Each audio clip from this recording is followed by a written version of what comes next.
Continuamos, amigos. Ven aquí las bobinas. Están cubiertas con un material de teflón. El teflón tiene características de alta impermeabilidad. Soporta la temperatura, las altas temperaturas, y es un aislante muy eficaz. El cliente o el dueño, bueno, económicamente yo no le voy a enviar a comprar un paquete de bobinas,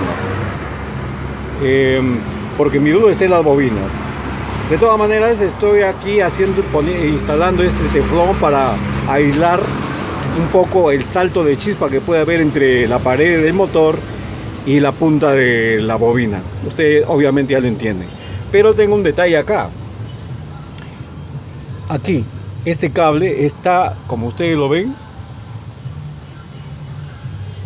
muy tieso, parece fideo crudo.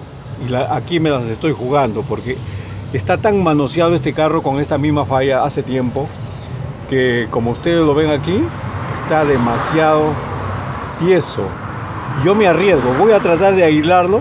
Voy a explicarle al dueño que este conector debe ser cambiado y el cableado, porque todo eso está duro. Ya con el tiempo, la temperatura y el plástico que cubre los cables han originado que ya prácticamente los cables estén como fideos crudos.